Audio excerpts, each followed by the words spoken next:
Just a very warm welcome to every single one of you. I also see Minister Creasy is online. A special welcome to you, Minister Creasy. We will go through the formal introductions of the members and our panel of the department that are present in the meeting. I just want to say very welcome also to our staff, Mr. Delini, Dr. Clark. I see you, Lisa, here online. Welcome back. Good to see you guys. Looking forward to working with you this term. Mr. Delini, do we have any apologies? Good morning, Chairperson, once more again. Honorable members, Minister, Department, and PRASA. We did not receive any apologies so far, Chairperson. Good, thank you very much. Let us then just go through the attendance of the members of the Select Committee.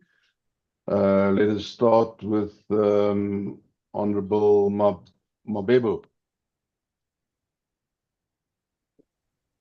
Good morning, Chairperson, and I'm here. I'm Honorable Mabebo, Soli Mabebo from the Northwest Province, representing this committee. Thank you very much. Thank you very much, Honorable Mabebo. And then let's go over to Dr. Skierkwagel.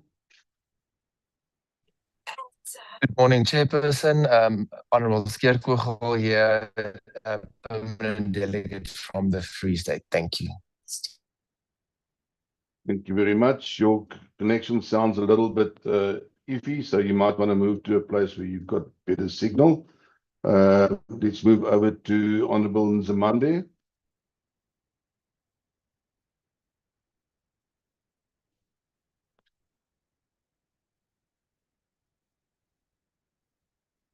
Honorable Nzimande, are you with us?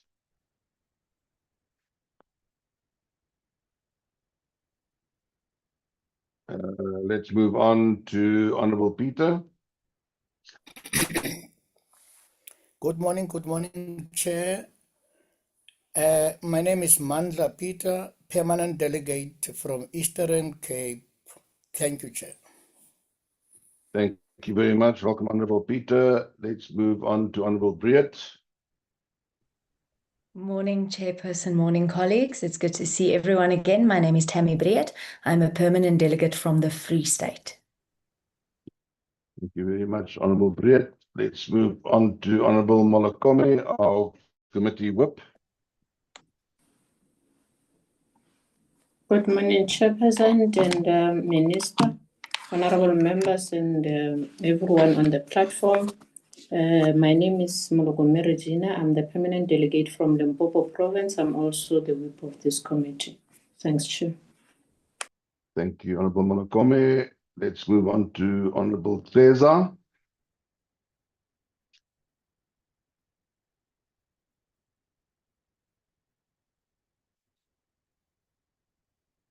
Honorable Cesar, are you there?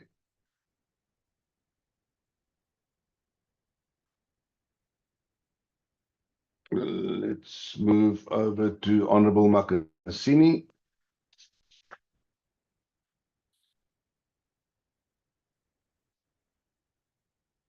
Honorable Makasini, are you there? Thank you, Chair. I'm Honorable Makasini, permanent delegate from Free State. Thank you very much. And then I think Honorable Kaunda. Good morning, Honorable Chairperson. Good morning to the Minister of Transport. And good morning to all colleagues. I'm Olis Kaunda, the permanent delegate from KwaZulu-Natal Province. Thank you, Chair. Thank you very much. Let's just, who did I miss? I've missed somebody. I can't remember now. Honorable Nzimande, are you here?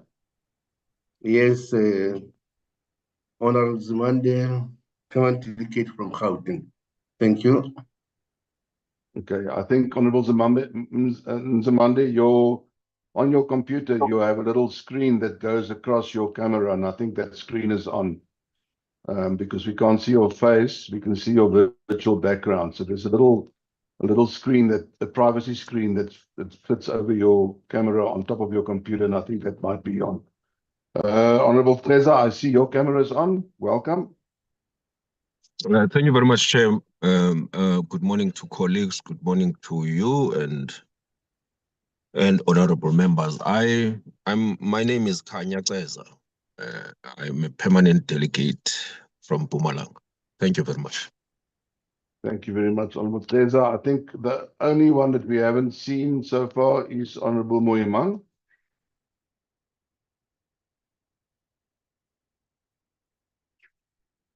I don't see him online. He might be joining us during the course of the meeting. Honorable members, very welcome. I'm going to allow Minister Creasy to just briefly go through the introduction of the Department of Transport delegation and then also the PRASA delegation for introductions. Thank you very much. If I can just ask everyone to briefly switch their cameras on when they are talking. Thank you very much. Over to you, Minister Creasy.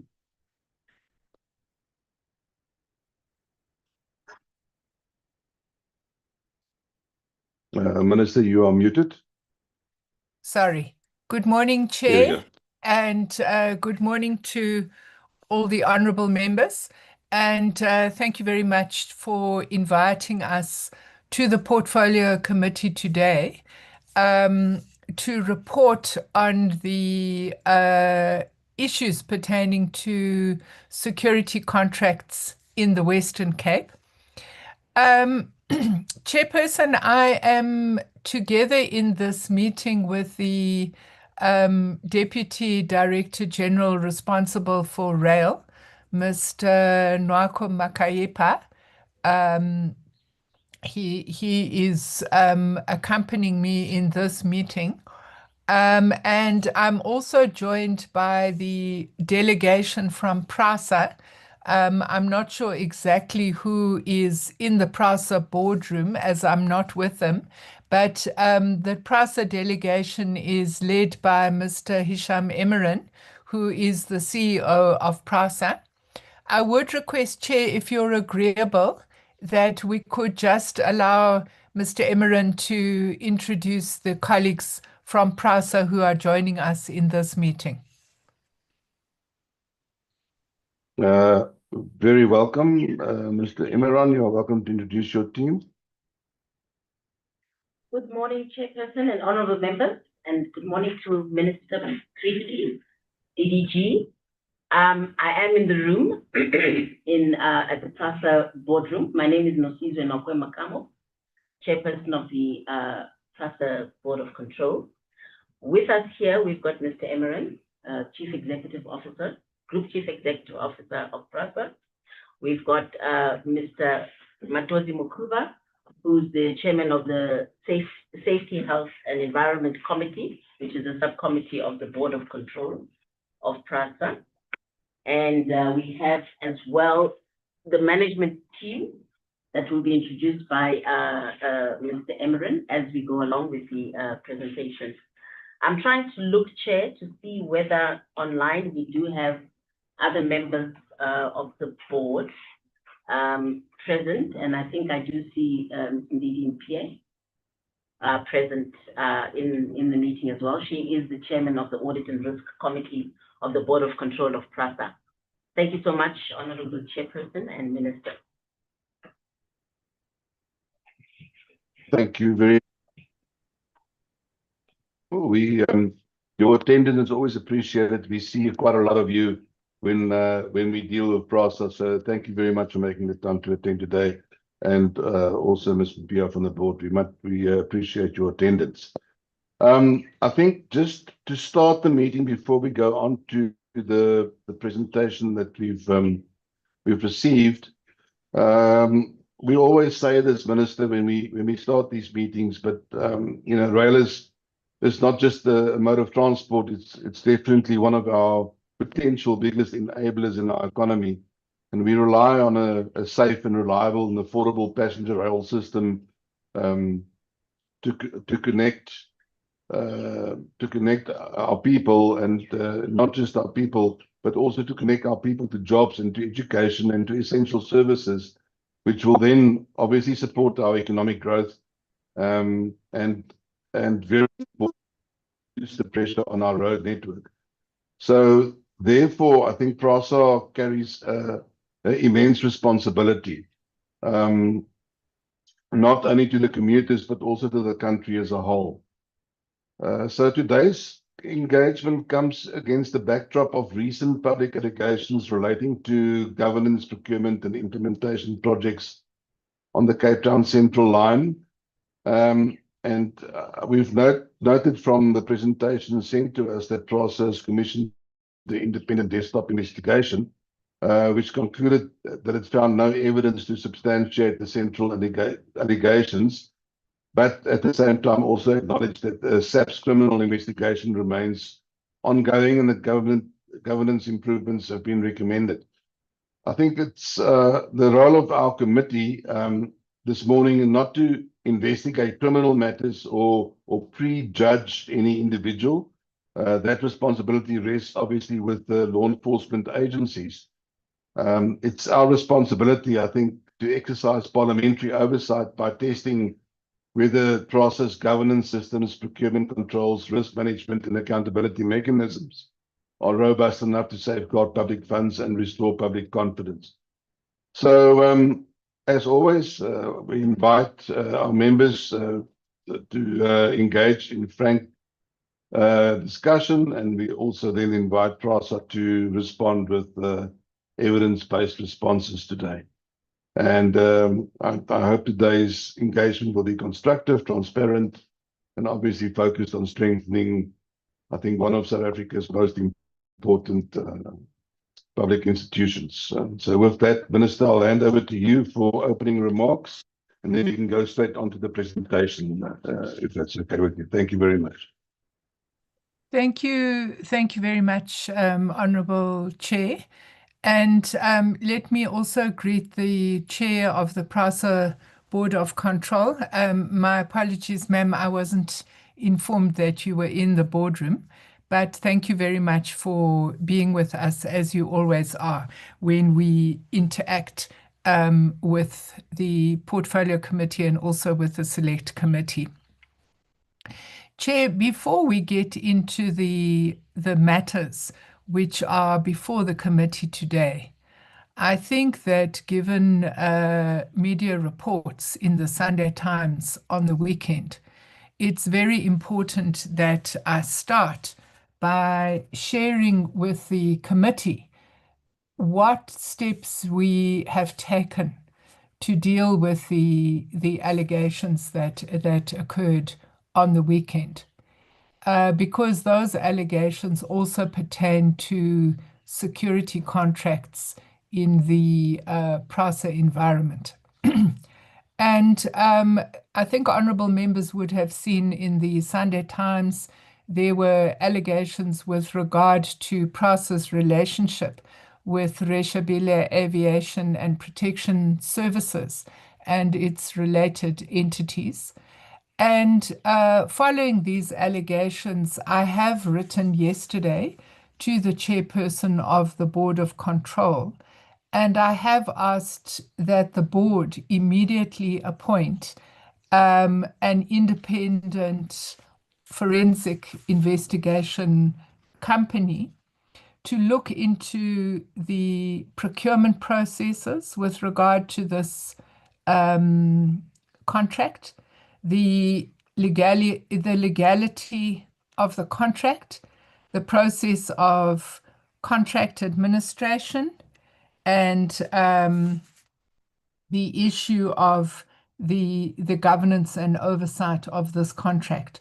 So I'm sure the chair may have received my letter, if not late last night, maybe she will receive it early this morning.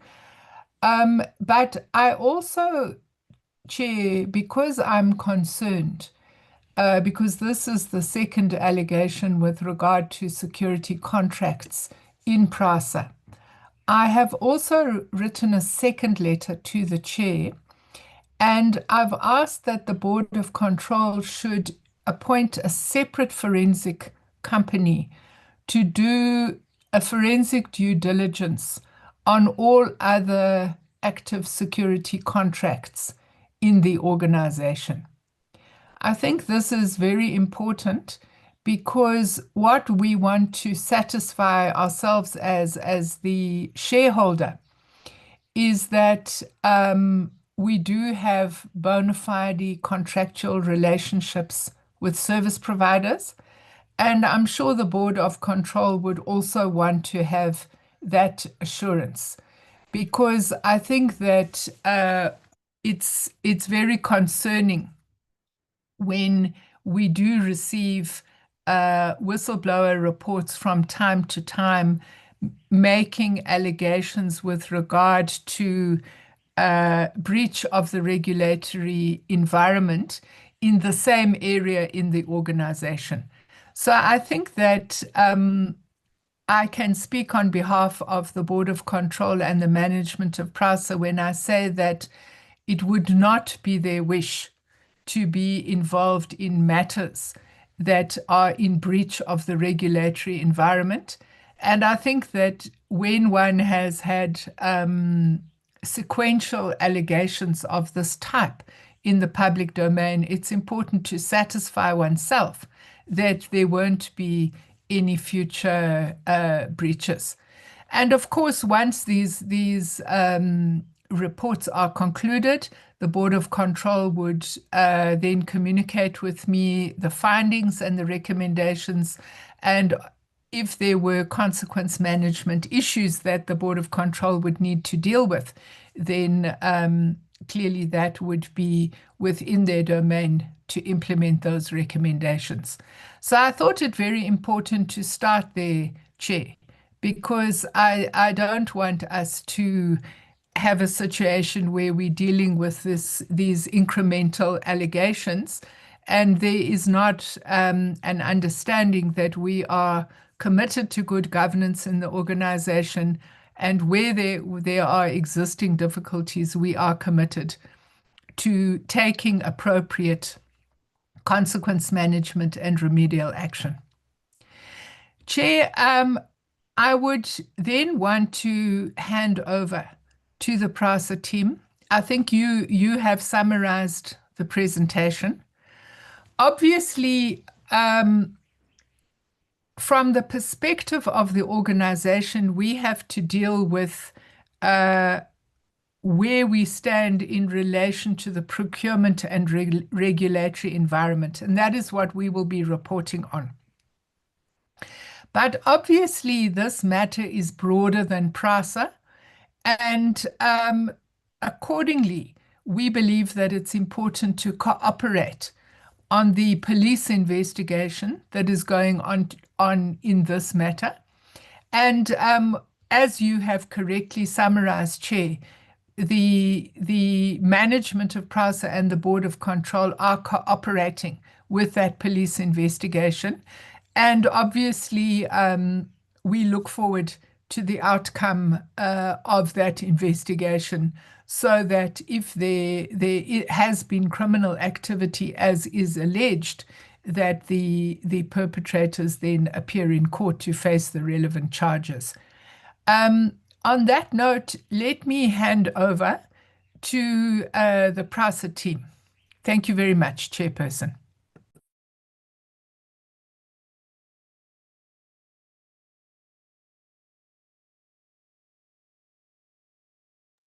Thank you, Minister. The team is welcome to continue. While we're waiting for them to fly their presentation, let me just also say welcome to, I see some of the press are in the gallery, on our participants. So welcome to Newsroom Africa. It's good to see that we have some of the press also today present in our meeting. Thank you very much. Please continue. Thank you very much, Chair. Thank you very much, Minister. Once again, good morning to the honorable members. We welcome the opportunity to present an update in response to the request from the committee. We will present where the company is with regards to the status of investigations into the alleged criminal infiltration and irregularities in respect of the procurement of security services and subcontracting on the Cape Town Central Line. Chair and members, this matter is related to the recovery of the Central Line, which the Chair did mention was a very important project that among many of the projects undertaken to recover PRASA, this one was a presidential priority corridor, which was completely destroyed during the years of shutdown. So it's one of the main arteries that carries 40% of the passenger population of rail patronage in Cape Town.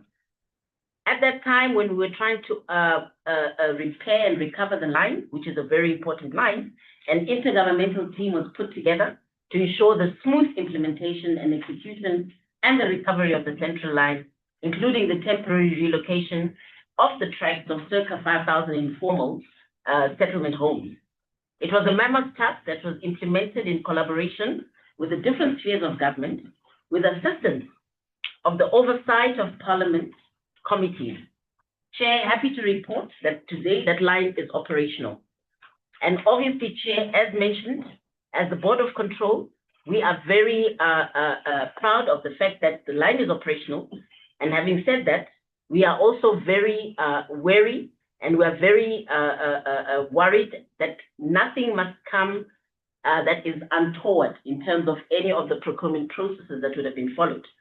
So as soon as we received as PRASA the allegations, according to PRASA policy, the independent investigation ensued. And that is because, Chair, according to our policy, we need to always ensure that from a governance process, we want to ensure that all investigations are independent and they can assist the organization in determining where there may be faults in the organization. But one thing, Chair, that I would like to present to you is that we follow the internal governance processes following the receipt of the report. So the committee has requested an update, and I will then hand over, Chair, to the CEO, who will go through the presentation that was sent to the committee, such that we can be able to explain where we are in the process of the investigative process. Thank you, Chair, and over to the CEO, Mr. Hisham Emeran, who will take us through the presentation. Thank you.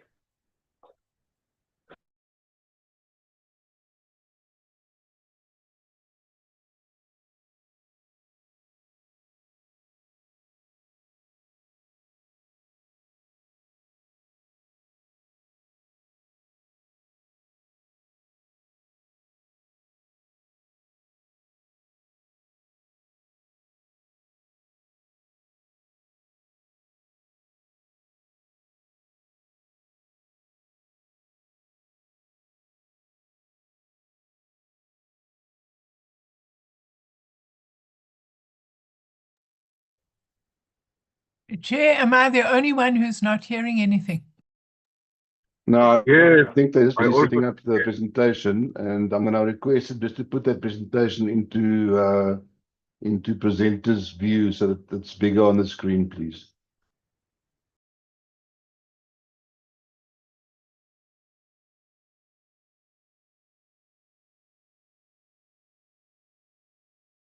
Yeah, we can see it now. You're welcome to continue.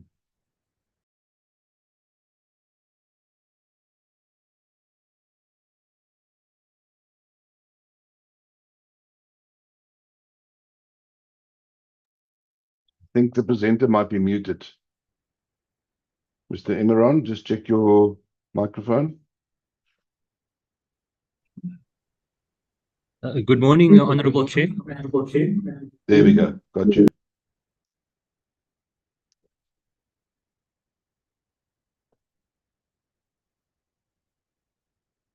We had you for a second and then we lost you again, Mr. Emeran.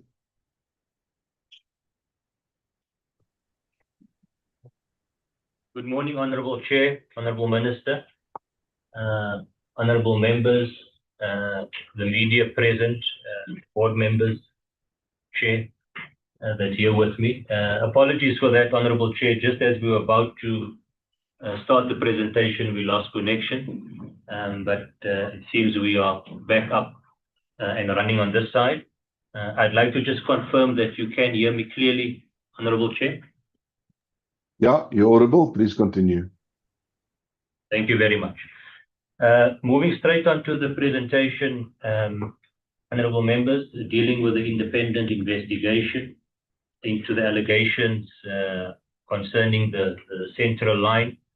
I think the scene was set by our chairperson in terms of the process that we followed.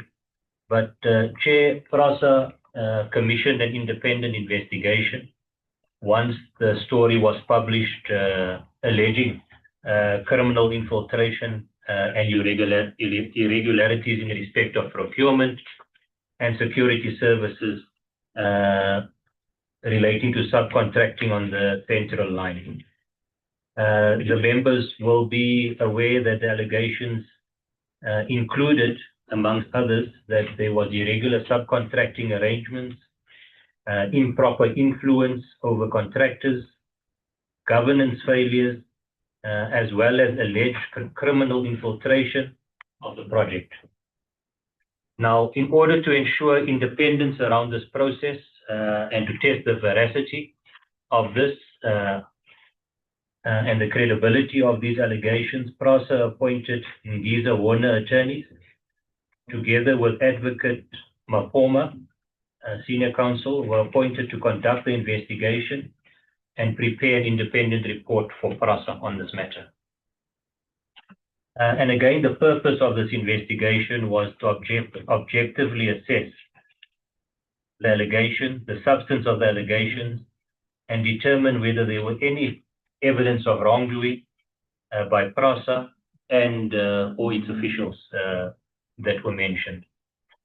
The investigators reviewed the Amabogani allegations that were made, looked at the contractual documentation available, as well as PRASA's governance and procurement frameworks dealing with these matters.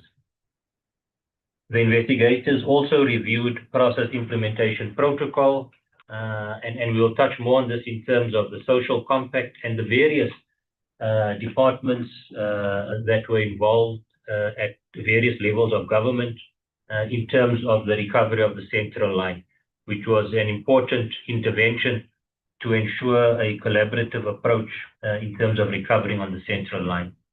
And then as part of this process, honorable members, there were interviews with the various PRASA officials, contractors that were working on the project, as well as relevant stakeholders that were identified in the article.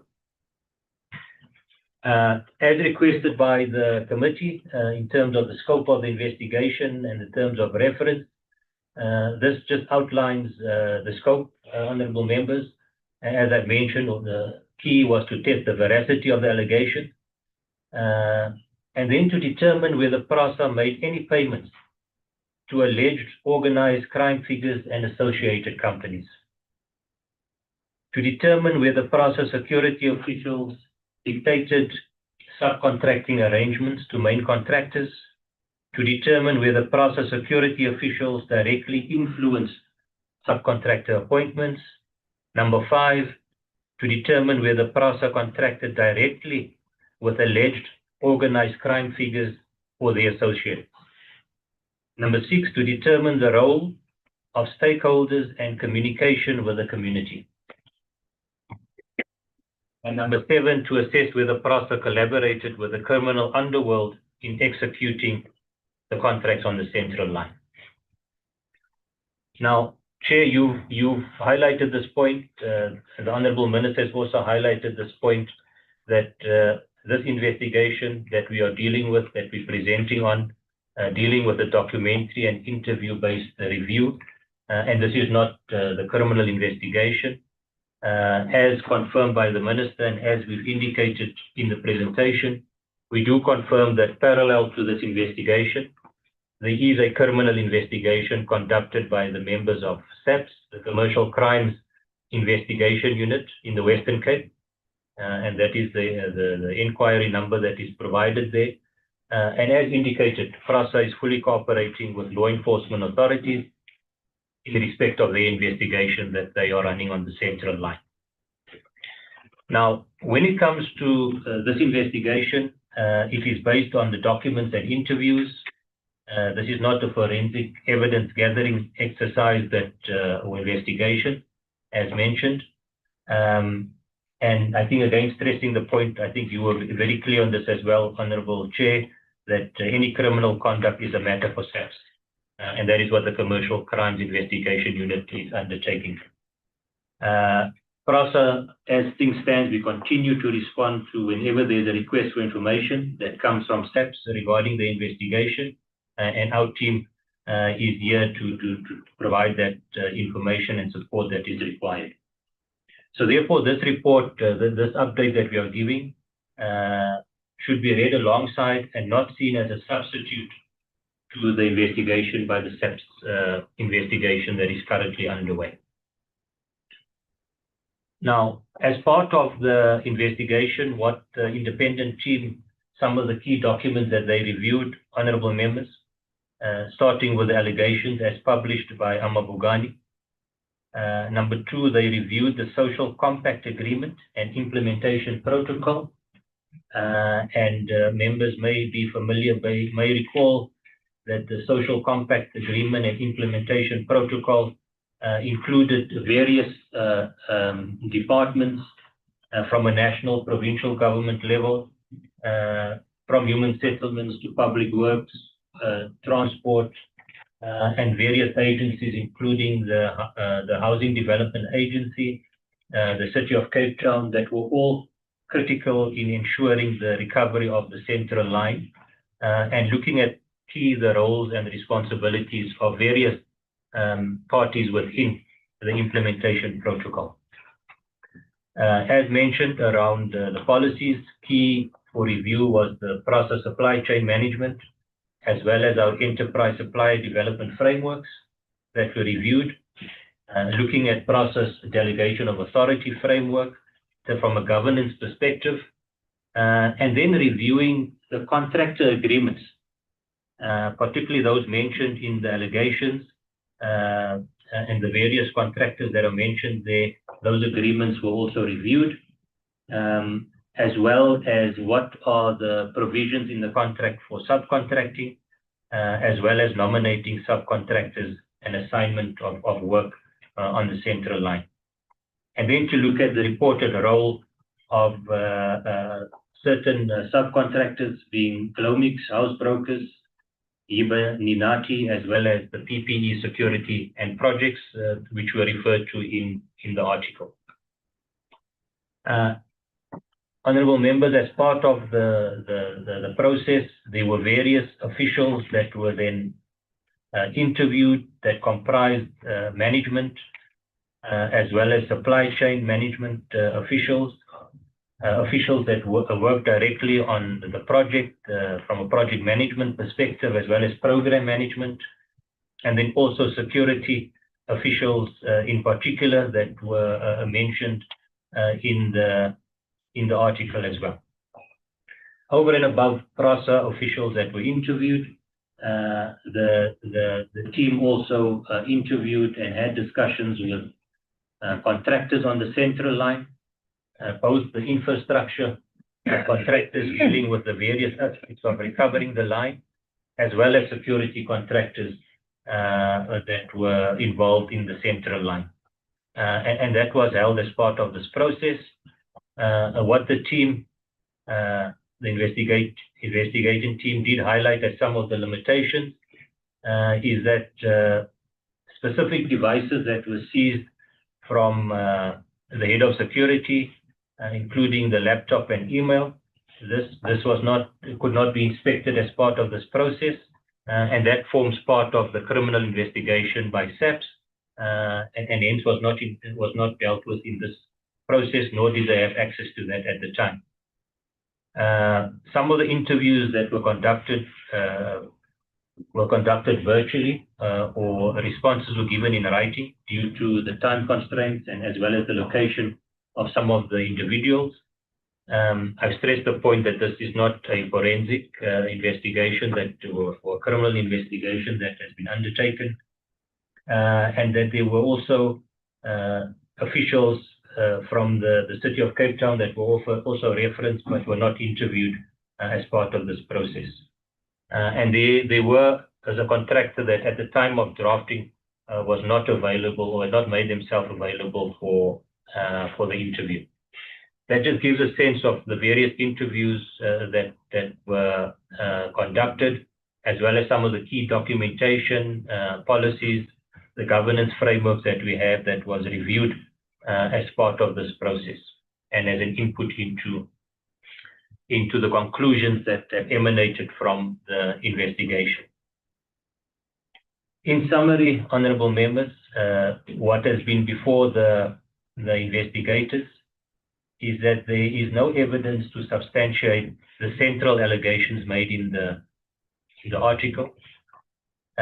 From the evidence, when it comes to the direct contracts or relationship with organized crime figures, there is no evidence that suggests or indicate that PRASA entered into any direct contractual relationship with organized crime figures or entities that they directly own.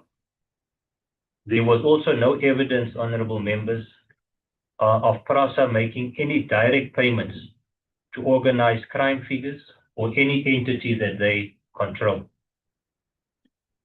Furthermore, there was no documentary evidence that PRASA formally or unduly instructed contractors to appoint any specific subcontractor. And then with regards to coordinated capture, there is no evidence of a coordinated scheme involving PRASA officials and organized criminal actors to capture the project contracts. In summary, the investigation has not established any veracity in the claims made in the article. And what is currently before is that the allegations at this point are speculative and unsubstantiated based on the evidence and the documents reviewed by the investigative team. However, the investigative team have come up with a number of key recommendations to ensure that there is strengthened governance for future high-risk projects of this nature. Number one is that PRASA should strengthen governance controls over stakeholder facilitation when it comes to engagement and subcontracting participation. PRASA needs to improve documentation and consistent record keeping of stakeholder meetings and decisions. It's also important to verify and register legitimate SMMEs, business forums for engagement in tender processes. PRASA needs to strengthen oversight of the social impact and community participation structures. There needs to be periodic independent reviews of high-risk infrastructure projects and also to establish clear protocols for interaction between PRASA staff, contractors, and community stakeholders. One of the key on this item number 6 that was raised and stressed in the investigators' feedback and report is that the issue of community involvement was critical in the success of the recovery of the central line.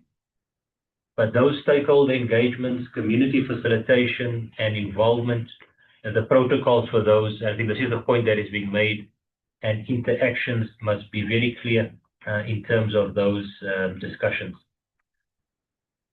Ensure timeless sharing of meeting decisions with officials responsible for implementation. And then number 8, I think a very key lesson for these mega and high-risk projects is to appoint a single point of contact for disseminating economic and job opportunity information, and together with that to appoint a social facilitation company or community liaison officer for similar future projects. And then finally, honorable members, is to continue cooperating with the law enforcement and track progress on the referred matters, as we've highlighted in the earlier slides around the current investigations that are underway, which PRASA will continue to cooperate with. That, Honourable Chair, Honourable Members, summarizes the status of where we are, the update, in terms of the independent investigation that was undertaken by the appointed service providers. Thank you, Honourable Chair and members.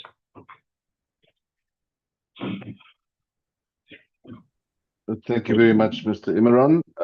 Honourable members, it's now our turn to engage with the presentation. Minister, you did refer to the allegations in the press over the weekend, where more issues around procurement on the PRASA side has emerged. So, and I think that all of these things refer to the PRASA's governance framework in general, and they talk to the procurement and contract management within PRASA. So I'll allow members to engage then on what transpired this weekend as well, with regards to governance issues. But yeah, members, let's go over to you. I'll start with Honourable Kaunda. I see the hand of Honourable Nzimande, Dr. Skierkogel, Honourable Peter. So let us start with Honourable Kaunda. Thank you very much.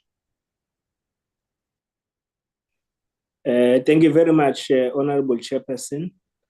Let me welcome the report. Firstly, to welcome the inputs by the Honourable Minister, and also thank her for her decisive and bold action after the weekend's media spats that she wrote to the chair to request some interventions. So I think that on its own is bold leadership, because we need to deal and defeat the scourge of corruption in our public entities. But let's also welcome the input by the chairperson of the board, whom we've been interacting with, and the board. We have recognized many changes that have taken place to transform PRASA to work better for the citizens of South Africa. So we really commend such intervention by the board. We are looking forward that in all these investigations, the board will be playing its oversight role to ascertain that the reports will be forwarded before this committee. Chair, when I was reading the report, there is one area in the report which indicates that the investigating companies or forensic investigating company was unable to get the footage. I will suspect that that footage had some level of evidence. If not, if it can be clarified, what informed the non-availability of such video footage to be presented before the investigators. Secondly, I saw the hint on councillors. My understanding is that councillors has got nothing to do with tenders, but we see in the report that officials and councillors were not interviewed. So on what basis would have been an exercise to interview councillors on these allegations? Were there any witnesses from the councillors? So what was the initial purpose of drawing councillors to come on board? So we are looking forward to hear from the board and the CEO as to what is the current arrangement before the recommendations that are made by the investigating team in terms of interacting with stakeholders, with communities, with business forums and SMMEs. What is the current setup? Thank you very much, Chair. We'll come to the next round if it happens. Thank you. Thank you, Honourable Kaunda. Let us take the questions from Honourable Nzimande as well, and then we'll go over to responses from the department. Honourable Nzimande. No, thank you, Chair, and good morning, everyone. Now, the first one is linked with what Honourable Kaunda has just raised, what will be the impact of the unavailability of this footage on the credibility of the finding that are presented?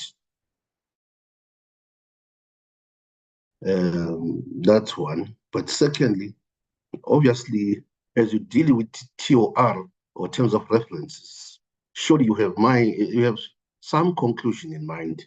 It wouldn't be surprising that the outcome will come to this point of no substance in what has been raised.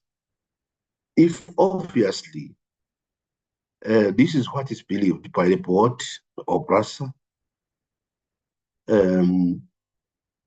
are they intending to take Mapungane in task in relation to inaccurate or wrong reporting on the basis of the information that they claim is unsubstantiated? Because if that is not done, the matter will then remain not conclusive, because what is important is that a credibility of the institution is also important, but it can't really be said it is protected when this is not fully tested and taken to the level where it will be demanded of Mapungane to provide evidence. The last part then, Chair, is that, no, thank you, Chairperson. Thank you. I'm done. Sure. Thank you, Honourable Nzimande and Honourable Kaunda. Very good time management on your questions. They appreciate that. It bodes well for maybe a second round of questions if we continue like this. Let's go over to the department for responses. Thank you very much to Ms. Makamo, the board chair, through you to Mr. Emeron. Thank you. All the minister. No, that's fine, as well. Chair. Thank you. I was going to say, I think these are questions for the entity.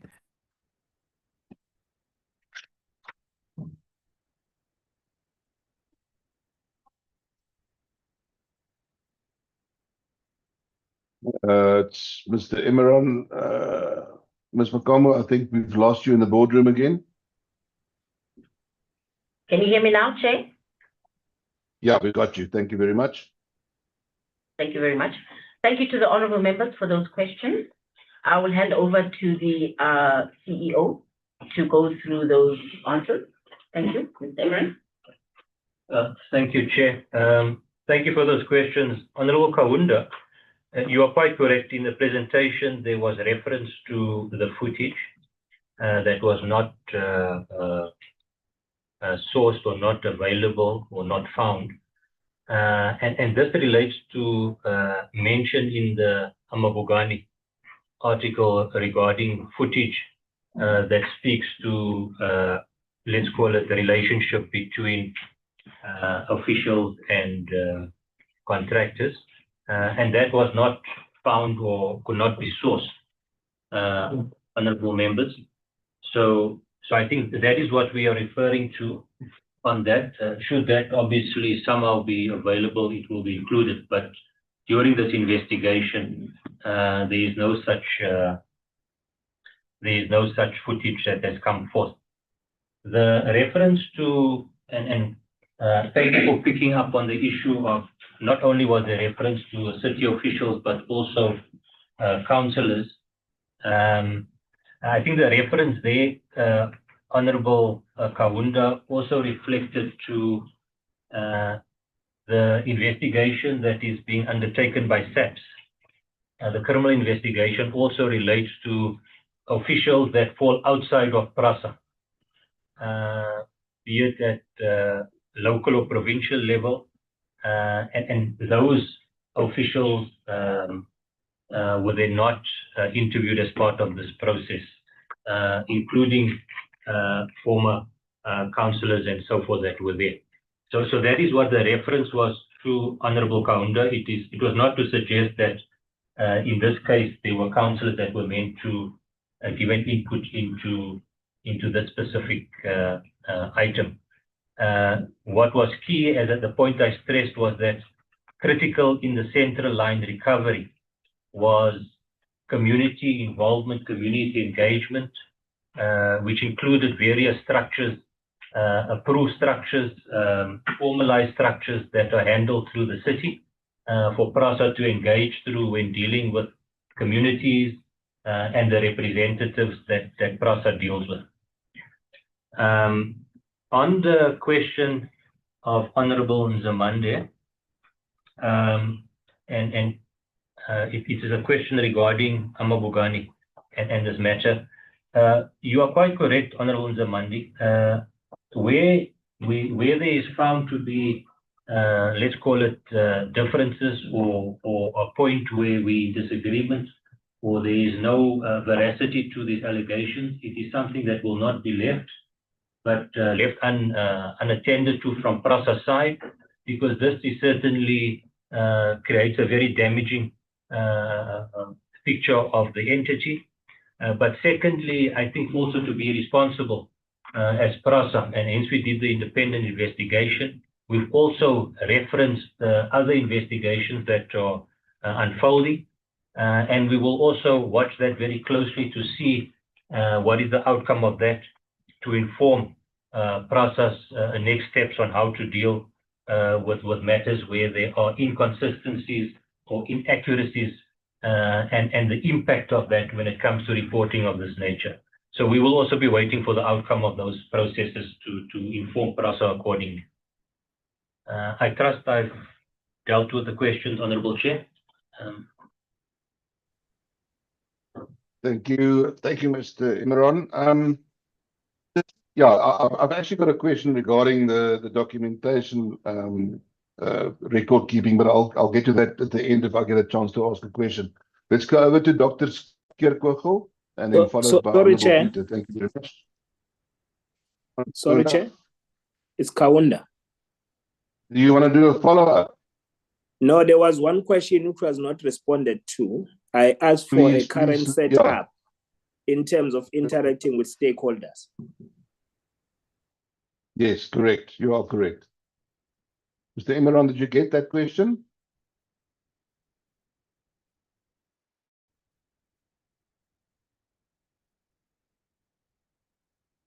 Seems that it takes a bit of time to connect to the boardroom. Yeah, sorry about that, Chair. Every time the colleague has to get up and unmute on the screen. Chair, could Honorable Kaunda please repeat that question? I may have missed the substance of that question about the stakeholders, please. Thanks, Chair. Thank you very much, Chair. I'm making reference to the report on the recommendation. It is making submissions that there should be some form of coordination of stakeholders. I'm sure it's also relevant when it comes to accessibility of opportunities, both economical and labor, recruitment on labor. So my question is, before these recommendations, what is the current setup of interacting with communities, stakeholders, business forums, so that they can access opportunities from the entity? Thank you, Chair.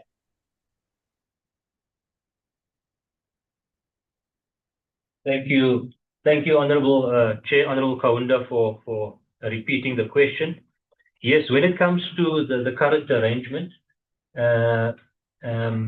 PRASA does firstly have a stakeholder and communications department that spearheads this on our side in terms of that engagement. But key in this process is to work and ensure we're working with established, confirmed, let's call it representatives and structures on the community. And to do that, Honorable Kaunda, we work through the municipalities, the cities, to assist PRASA with ensuring the recognized structures within the communities that we deal with. And that's one of the key steps that we follow, and hence the reference earlier that I've made to community leaders, the ward councillors and so forth that are critical in ensuring that we're engaging through proper processes. But as you correctly point out, that even those processes that we currently follow and adhere to, there is, as part of the recommendation, those still needs to be strengthened, not only in terms of record keeping, but also the approvals around and the minute taking around all of those engagements that happen at that level. The reference earlier, Honorable Kawunda, to the social compact and the implementation protocol was a critical document that assisted with the central line, where those various government departments, that's national, provincial, and local, were all key in assisting with various roles and responsibilities, including when it comes to community involvement and interaction that we needed to do on the central line. So those are the current processes that we follow when it comes to the stakeholders as well as community engagement at the local level. Thank you, Honorable Chair. Thank you, Mr. Imran. Dr. Skerkwagel, your turn. Thank you, Chairperson. Am I audible this time? Yeah, you are. Okay, I'm just going to turn off my video for bandwidth. All right, Chairperson, my first question is, why did PRASA's accounting authority approve a procurement method that National Treasury said did not apply, despite an existing High Court judgment declaring that the same AXA-RAPS agreement unlawful, and who will be held accountable for that decision? Then, what financial controls allowed RAPS invoices of 16 million to 18 million per month to be certified without stating the number of guards deployed, their locations, hours work, and the applicable rates? Then, my third... Point of order. Honorable Skerkwagel, hold on a second there. I think I know what the point of order is going to be, but you can continue, Minister Creasy.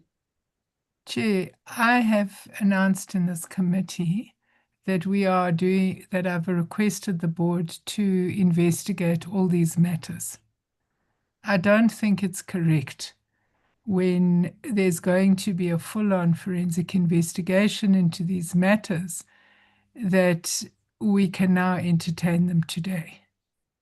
If that decision hadn't been taken, I think Honourable Skerkwagel would be entirely justified. But now I think we've got to allow this investigation to take place. So please, Chair, can we focus on the business of today? Minister, I'm going to allow general questions on governance issues. I'm going to ask, like I said in the beginning, I'm going to ask members to refrain from asking specific questions that might impede the investigation.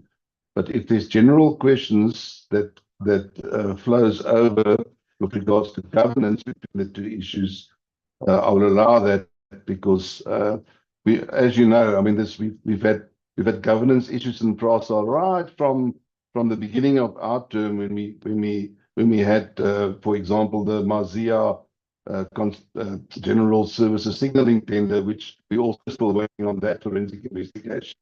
To come back to our committee, the results on that. So if it's governance and there's governance failures, members are welcome to ask for them, because that might be a general theme here.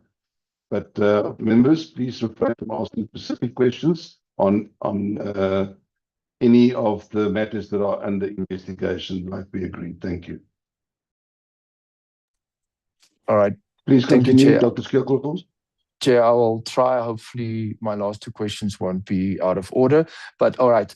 My next question is, how did PRASA suppliers' due diligence controls fail to identify that RAPS and RAS was different registration numbers and were separate legal entities? And will we, after now, as the minister said, there will be investigation, but will these officials face disciplinary actions, and will we look at how we will recover this? And then my last question is, where did the PRASA board or the Audit and Risk Committee and the internal function where were they while this more than 1 billion was paid through the arrangements? And will we maybe through Parliament, and that's a request, receive the minutes, the legal opinions and deviation approvals, and the consequent management? It might be in the report, but I think maybe we should then receive those as well in the investigation, apart from the findings, so that we can also compare what the findings would be. Thank you, Chairperson. Thank you, Dr. Skeerkogel. Honorable Peter. Thank you, Chairperson. Chairperson, I just want to ask PRASA, because I can say now we have to be strict to the business to today. South Africa is a developing country. How possible can South Africa compete with other developed countries in order to digitalize PRASA to a smart train? In terms of taxi violence, which mechanism can PRASA use not to be affected by the taxi violence that is always happening in South Africa? I thank you, Chair. Thank you very much. Let's go over to responses from the department.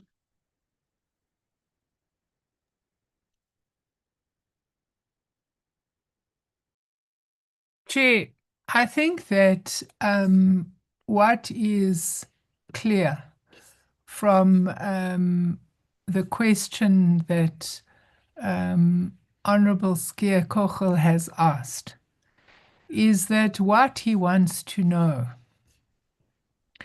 is that the investigation that we are going to conduct, that we've requested the Board of Control to conduct into the RAPS matter, is going to cover all aspects. And I think that one would want to give him comfort that it will cover all aspects.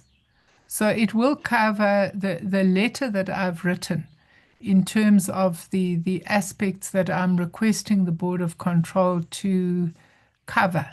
Covers the procurement process and specifically the circumstances that led to this what was called the piggybacking, but also how, in the view of the relevant procurement section in the organization, they saw that as being in line with the regulatory environment. The second aspect is the legality of the contract. So was piggybacking legally permissible? And if there were deviations, what were the deviations? What was the award evaluation and award process? What was the contract management process, the complete history of the contract management process?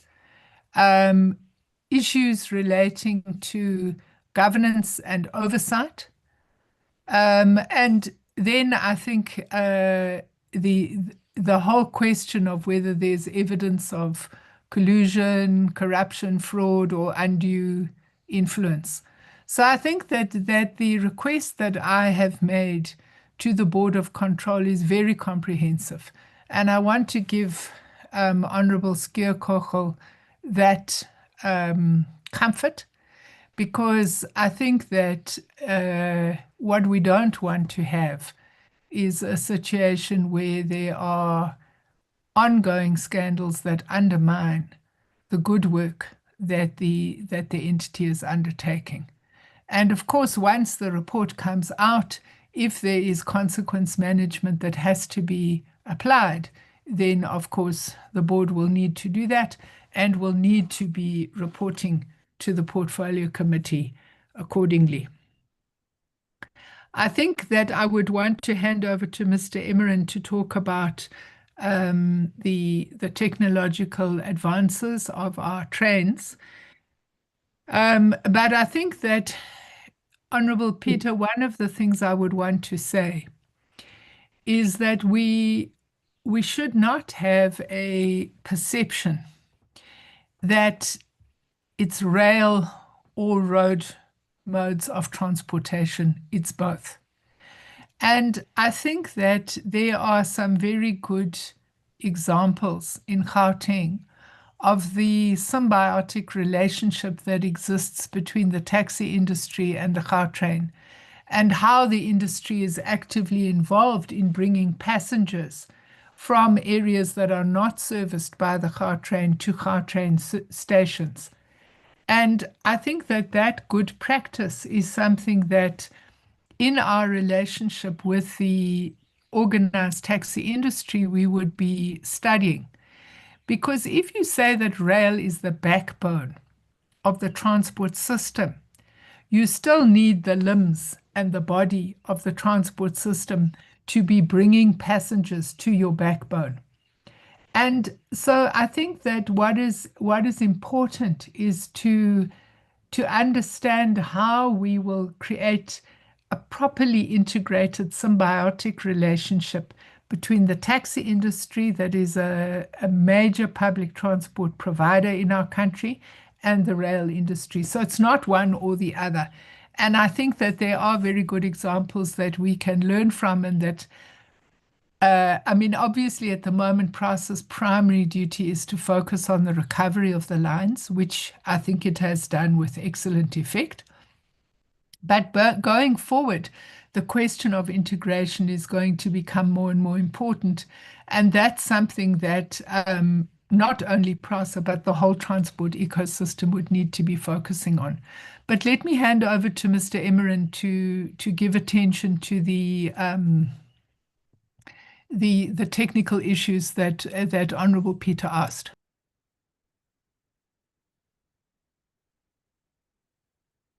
Thank you, Minister. Honourable Peter, on your question around digitalizing PRASA, thanks for that question. Yes, certainly I want to address it in two aspects. One, under the broader modernization that we see within the railways, the various elements that we are rolling out, starting with the modern trains that we have.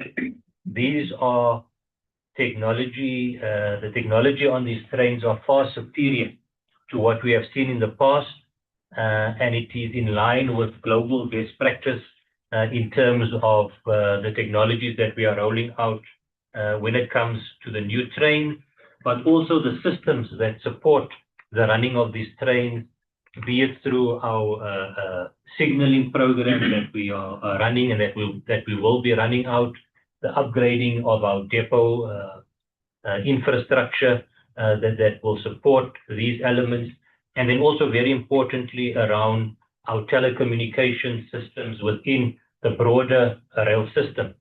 Now, what PRASA is doing over and above the modernization of predominantly our infrastructure, key infrastructure elements within the rail system, is also to roll out as you say, a digitalization strategy, which goes to the issue of processes within the company, moving towards digital versus a very, let's call it, cumbersome and prone to let's call it, error in terms of some of the systems that we run, be it in the accounting field, be it in our HR systems, or be it even in procurement, where we are moving towards sort of e-procurement, the e-HCM portals, the human factor management, and so forth. Those are things that we're also running within the business.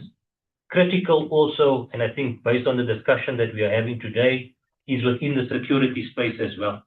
The honourable members will recall that we have presented before on our integrated security strategy, where initially we started with the deployment of and increasing the physical deployment on the ground, but now secondly, moving towards technology within the security space to improve, be it on your CCTV cameras that we see starting to be around our network, as well as our key infrastructure facilities like our depots, the issue of looking at drones in the future and so forth. And even at some of our facilities, Honorable Peter, where we have installed what we call the seismic detectors, whenever there's movement or disturbance at some of our key infrastructure, these things are immediately triggered in terms of being proactive around our security. Now, I just want to echo the point finally on the issue of the reference to that we are not impacted by, and what is the issue with the regarding the taxi violence. I want to echo the point because this is the strategy and how we are moving ahead with rail. It is on the basis as being set by the policy directive that rail is the backbone of an integrated transport network. Rail on its own is not a door-to-door service. Critical for us are these modes like your taxis, your buses, and also non-motorized transport, be it walking or cycling or other sort of what we refer to as micro-mobility modes. It's critical for the success of PRASA becoming the backbone of this integrated system. When it comes specifically to the taxi industry, PRASA has been proactively engaging with the leadership of the taxi industry. In fact, this department that I've mentioned and referred to earlier, our stakeholder engagement department, one of our key partner stakeholders are other operators. And in this case, the taxi industry is a key that we see a partner within the transport family. And we are also working towards moving towards having some forms of, let's call it cooperation and memorandums of agreement between ourselves to ensure that cooperation between the taxi operators, rail operator in the case of PRASA, to ensure there is understanding and cooperation on those fronts. By no means do I take or ignore the fact that there are these impacts that could impact on PRASA when it comes to some of the violence that could occur. And again, there we also work very closely with other law enforcement agencies to ensure that the issue of information intelligence gathering around this, that we can be proactive on dealing with, let's call it the risks that may emanate from these type of events. Thank you, Honorable Chair. Thank you, Mr. Imran. And on Dr. Skilful's input, I think what Skilful is we need to, obviously, as a parliamentary committee, we have to have information at hand to independently assess whether governance standards were met when we do oversight. So I think it'll be helpful, Minister, if we can then just get your commitment that this committee will then be able to get that independent investigation report in full, together with all the legal opinions, the procurement approvals, and the board resolutions that would have informed the conclusions once that investigation has run its course. That'll be very helpful. Let us go over to Honourable Molokome, and then I see Honourable Kleza's hand as well. Honourable Molokome. Thank you, Chair, for the opportunity, and let me appreciate the presentation by Honourable Minister and your team, and also appreciate the steps that you have taken after what transpired this weekend. And I believe that since we have started meeting with you, your team and your good self were able to come to the select committee and address some of the issues that have been raised. And I believe that even this issue, Minister, the progress that you have started, I mean, the actions that you have started won't take long to conclude this matter. I know that when issues are in court, you'll have to wait for such steps to be taken. But we believe that, and we hope that this will not take long, as most of the cases we know, they are taking long to conclude. So I just want to appreciate, and also my questions, Chair, there will be more in the administrative questions than what members has asked. Chair, I just want to ask the internal mechanism that that you have as PRASA to prevent any irregularities in the SCM processes. In your assessment, financial losses, what are the financial losses that you have inquired since Ama Bungwani has reported? I just want to check if there are some financial losses as yet, Chair. And how often does risk unit report on issues of internal deficiencies and mitigations thereof? The last question that I have, Chair, is on the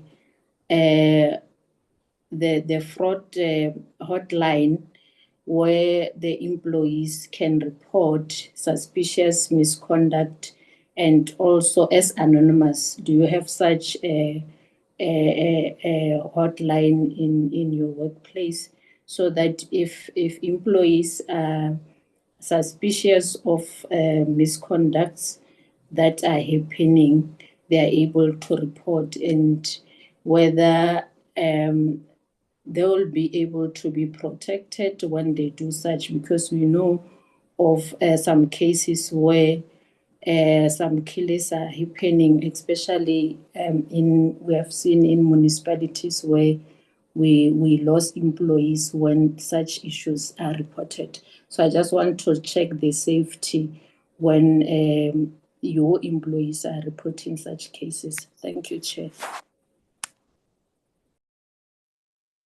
Thank you, Honorable Molokome. Honorable Keza, your turn. Oh, thank you very much, Chair. Am I audible to you? Yes, you are. Please continue. Thank you so much, Chair.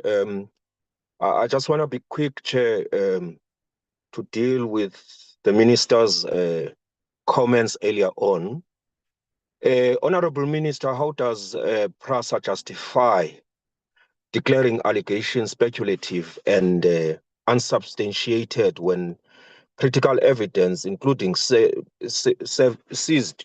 documents, seized devices, video footage, and contractor responses was excluded from the investigation? Does this not amount to a whitewash?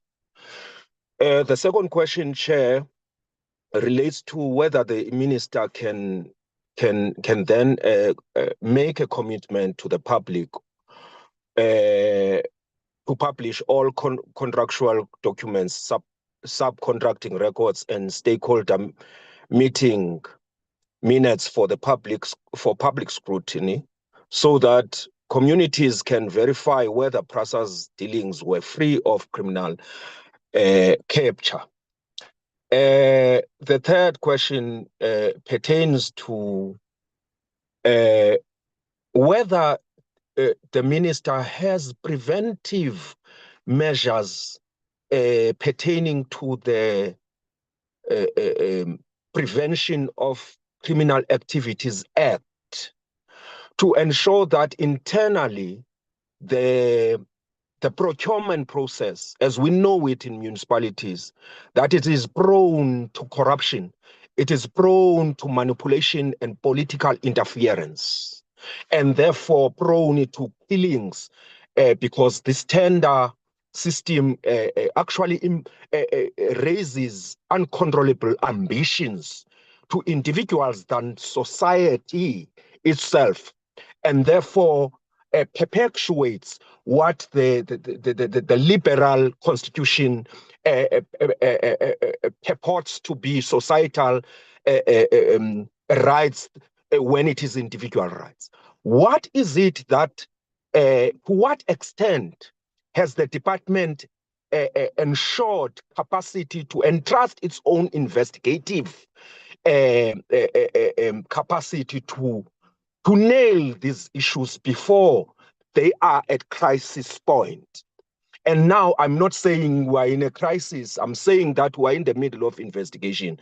But to say it's unsubstantiated and all those things is quite curious. So what is it that is put in place as a preventive measure to curtail some of the issues that we hear commonly across all departments and oversights, Chair? Thank you very much. Thank you. Minister, there's some questions to you. Do you want to respond? And then over to Mr. Imran through you. I think that these questions must be dealt with by PRASA. PRASA made the statements. They must justify their statements. Mr. Imran, over to you. Thank you, Honorable Chair. Honorable Chair, what I forgot to do in the beginning was also indicate I do have some of my colleagues that joined me from the executive team when we did the introduction. I do have, can we put the camera on? I do have with me in the room also the acting head of our legal, Mr. Neil Noditaken, also our acting chief procurement officer, Mr. Asif Rahman, that is here, and also our acting head of security, Mr. Ronnie Kumalo, that's also in the room. And from time to time, based on the questions, I may get them to give a bit more of a detailed response to some of these questions. In particular, I'm going to ask Mr. Rahman to respond to the issue of the internal mechanisms in SEM to prevent irregularity, as well as how we record and deal with those aspects and the systems that we've got in place. But before I ask him to address that, I want to respond to Honorable Molokome, that also asked a question on the fraud hotline. I just want to confirm, Honorable Member, that PRASA does have a fraud hotline. And yes, you can do so anonymously. And these reports are generated on a monthly basis. It's submitted to our internal audit, where these reports are submitted in terms of any submissions that are made. And these, in turn, again, are reported also through our Audit and Risk Committee on a quarterly basis in terms of that fraud hotline. So just to confirm that is in place, Honorable Molokome. Honorable Preza, I hope I'm pronouncing your name correctly. The issue of this being a whitewash, it's certainly the point I want to stress is this has been an independent investigation. This is not a PRASA investigation that we have done. Yes, we upfront, some of the limitations are clearly stipulated. And as you correctly point out, the issue of the devices, which was not included, because this forms part of the criminal investigation that is currently underway. So it's not as if it will not be dealt with. And then secondly, what was also indicated there is the issue of one of the contractors that were not available, but all the other contractors were interviewed by the investigators as part of this process. So I think the key point there is this has been an independent investigation that was done, and where there are or where there were some limitations, it is shown up front and not something that is excluded from the process. And then the point that you raise around, particularly on the community and the engagements and the importance of minutes, I think is one of the recommendations coming out, that there are certain areas for improvements of record keeping that is critical to ensure the process that is being managed according to this. I do just want to mention on this point of particularly the engagements and at the community level, stakeholders, and a project of this size and this magnitude, this nature. One of the key things, and I think that has come through here, for all of these projects is the appointment of a social facilitator to rely on not only the independence, but somebody that is dedicated to give that sort of services and capacity around some of these aspects. I think you can just quickly speak to the issue of the SCM. Thank you. Thank you, CEO. Good morning, Honourable Chairperson, Honourable Minister, and Honourable members of the committee. My name is Asif Rehman, the acting CPO. Just to give context in terms of the measures that are put in place to reduce and curb irregular expenditure. PRASA has, the SCM team has capacitated the compliance team.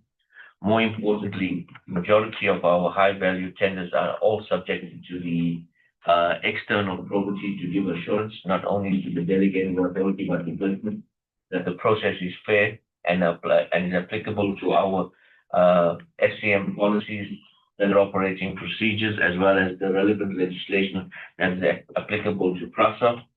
Two, in terms of irregular expenditure, if and when they are detected, we align to the irregular expenditure framework as put forward by National Treasury. And the step that are involved in the irregular expenditure framework is to undertake an investigation, could be an internal or external investigation, to confirm whether the entity has suffered loss. In the event that the entity has suffered loss, there will be identification of the relevant official, and then the necessary consequence management will be meted out. And once that is done, a formal submission is done to our internal audit department to undertake a determination test to confirm the condemnation to regularize the irregular expenditure. And lastly, in terms of the enhancements we have done in terms to improve the integrity of tenders within the PRASA environment, we have introduced dedicated evaluation rooms that are controlled by biometrics. It's also the document management when bids are received are taken into a controlled environment, and once the evaluation team is appointed, they are only given access into those evaluation rooms, so there is no opportunity for any unauthorized individual to enter the evaluation rooms. They are dedicated laptops, dedicated printers, so that anything that needs to be printed, minute taking, are then independent of the individuals that are appointed to the evaluation team. Thank you, Chair.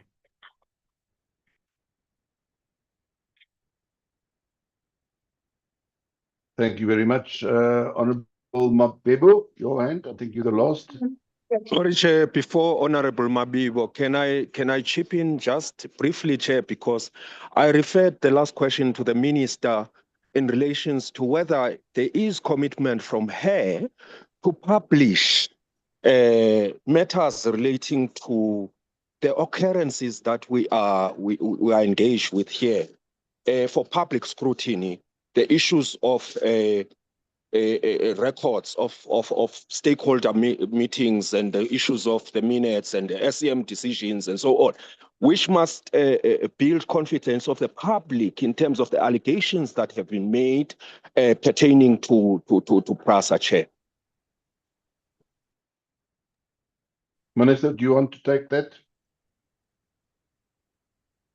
Chair, I think Honourable Presa is raising a very important issue when he speaks about the fact that across government we face a situation where many of the tenders that are appointed are subject, subsequent to their appointment, to forensic investigations and court challenges. And in that process, and of course to the situation we are facing today, where there's allegations that lead to forensic investigations and so on. And I think the fundamental question he's asking is, what are the preventative steps that accounting authorities can take to prevent the recurrence of these incidents? I think that that's a very important question that he's raising. And I think that obviously where there is wrongdoing, the fact that there are forensic investigations, but not just the investigations, that there is consequence management is very important. One of the difficulties in the public release of these investigations is that these investigations are the evidence that you use in the consequence management processes. So there are various legal considerations when these processes are ongoing, because obviously there would be evidence that pertains to individuals that has to be tested in a fair process. You can't just release findings of an investigation that is untested in a disciplinary process or in a court process. So that is one of the difficulties we face. Another difficulty is the protection of personal information and the protection of commercial information. So I think that these are complex matters which have to be looked. You can't just make a general statement, we're going to publish everything, because there are laws that protect information, both commercial information and personal information. So they have to be looked at on a case-by-case basis. But one of the issues that I think we have to look at is this National Treasury provision that suppliers who are involved in malfeasance can be reported to National Treasury and blacklisted. And what I'm sure colleagues agree is that there may well in any entity, and I'm not specifically identifying any particular entity, there may be individuals in supply chain who are in breach of the regulatory environment. But one also has a situation where there are private sector organizations that are incentivizing these breaches. Now, we've recently had a situation where Transnet has reported 7 entities to the National Treasury blacklist. It's a very unpopular decision. But my view is that you have to take consequence management with regard to officials who are in breach of the regulatory environment, but there also has to be consequences for those who incentivize breach of the regulatory environment. And that is obviously, it's a very complicated matter, but it's a very necessary matter. And I guess that this is a question that we will have to look at in due course with regard to the matters that are on the table before us today, as to whether any of the service providers in due course should be reported and placed on that National Treasury blacklist. Because I think that if you don't have a 360 approach to matters of corruption, then you will have problems. And lastly, of course, where there is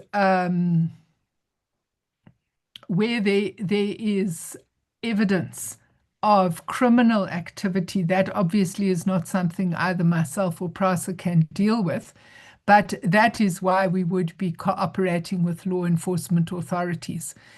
Because if there is malfeasance, that malfeasance may not be on a formal level.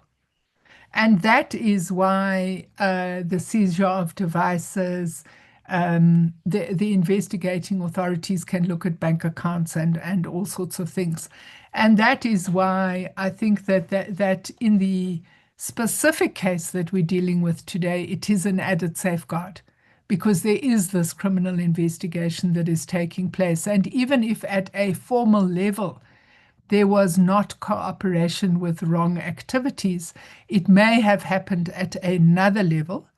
And obviously that is where your criminal investigation would be best placed to find that. Thank you very much, Chair.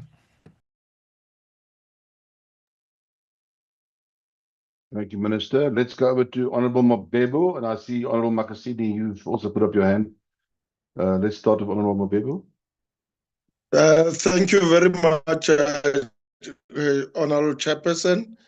My question is, what are issues AG raised in respect to irregular expenditure, and how are you addressing them, if there's any? And then secondly, do you have financial misconduct board that investigate any financial irregularity or misconduct? Thank you very much. That is my question. Thank you very much, Chairperson. Thank you, Honourable Mabebo. Honourable Makasini. Thank you, Chair. Greeting. Let me also welcome the presentation of the Minister and the commitment that she has made regarding the investigation of whatever happened in the entity. But I want to check, Chair, what protection do they have, especially to the staff members or who are working on the entity, if they were found they are part of the whistleblowers? Is there any mechanism to protect? Because in South Africa, majority of the people who are raising issues, they end up being victimized and end up being admitted in a mental institution because they are not protected by the employees. So I wanted to check the strategy of wellness and protect those who raise issues seriously while they are working in the entity. What strategy do they have to protect them? Because these are the people that they must be protected to avoid what happened with the other people who lost their life because they raise issues of corruption in the sector. Thank you, Chair. Questions, Honourable Members, to PRASA for responses. Mr. Imran.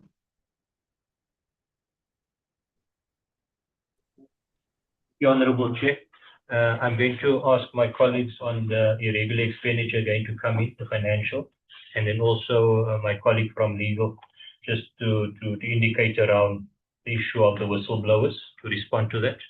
Thank you. Thank you, Group CEO. Honourable Chair, it's the Acting Group CEO, Asif Rehman again. In terms of irregular expenditure that has been picked up by the AGSA, management do provide detailed responses. In terms of the trend, in terms of irregular expenditure over the last 3 years, the trend is that the irregular expenditure has been being reduced. We started off with a high base, but we have condoned those irregular expenditure. And then more importantly, as I said earlier, our compliance function has been enhanced to detect any irregular expenditure and put reforms in place from an SCM and governance perspective. Thanks, Chair. Thank you, Group CEO. Morning, honourable members. Just to address the question raised around the protection mechanisms in place for whistleblowers. In recent years, the whistleblowing mechanisms that have been put in place in PRASA, and as confirmed by the Group CEO a bit earlier, is the existence of the fraud hotline, which is directly linked to our internal audit function and is reported to the Audit and Risk Committee on a quarterly basis. But most importantly, as it relates to the protection of those whistleblowers, is that the improvements that have been put in place is to ensure the anonymity of the individual that utilize that fraud hotline. And I think that has become quite important in what has been reported through the hotline and how that then becomes reported ultimately to the delegated authority through the Audit and Risk Committee. That has been quite an important improvement as it relates to the protection of whistleblowers and the utilization of our fraud hotline. Thank you, Chair.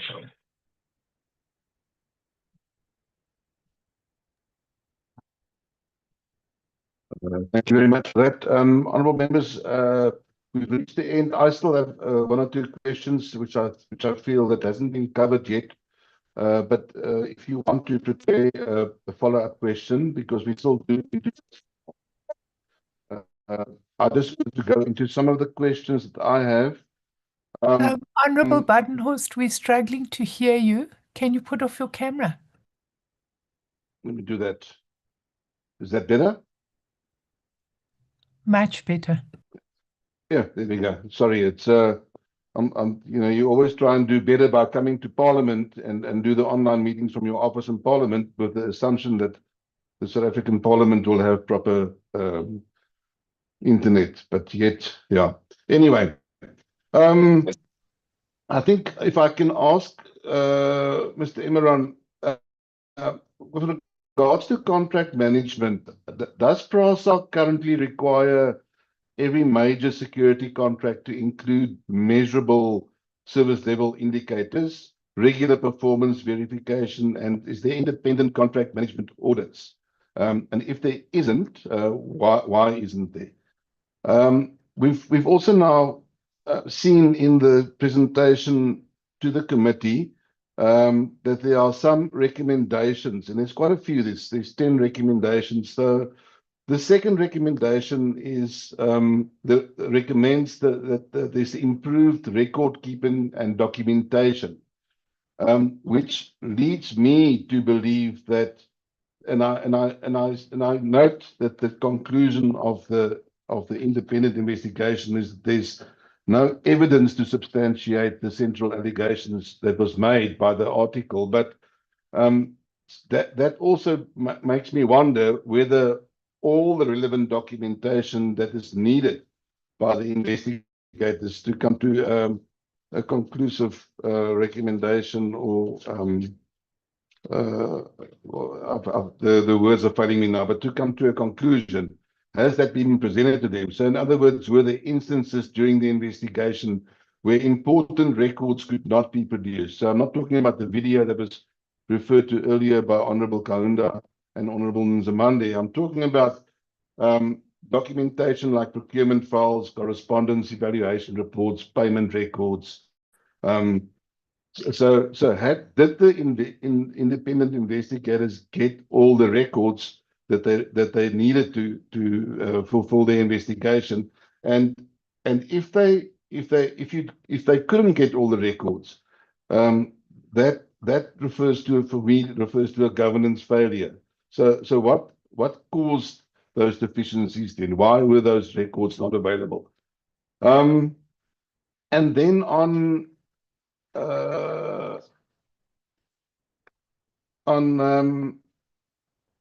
again on the investigation finding no wrongdoing. So you're telling Parliament today that there was on the independent investigation, not the criminal side, but on the civil side, no evidence of wrongdoing, but you have a long list of recommendations that recommend stronger governance controls, better record keeping, improved subcontracting oversight, and continued cooperation with SAPS. So my question would be, if your systems worked properly, why are there so many government reforms still necessary? Why would there then be 10 recommendations? And if you are implementing these things throughout, how does that impact on what broke again this weekend? And I don't want to go into the details of that because it's been, Minister spoke about it. But why does this minister have to come to our committee? And it's just more than once now where she has to say, honourable members, I'm going to ask for a full forensic investigation. It's not the first or the second time. I think it's the third time in this term with PRASA where this has happened. So if your systems are working properly, then why do we come to this place every time? So I guess what I'm asking is, does PRASA accept that these recommendations indicate significant governance weaknesses?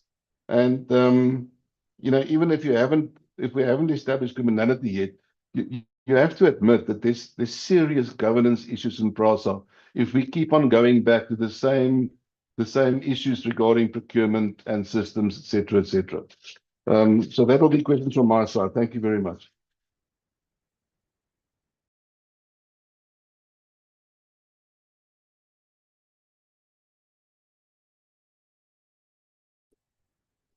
Sorry, Chair, you're handing back to us, Chair? Yeah, you're welcome to take those. Thank you. Yeah. Okay, I'll just let Asif come in on the SCM, please, and then I'll take the rest. Thank you. Chair, through the independent investigation documents that you talk about, the relevant documents, all documents from SCM were provided in terms of the contracts, the recommendation report, the approval, and so on. So those documents were all provided, and we have a centralized contract management SharePoint system that tracks all contracts in terms of contract management.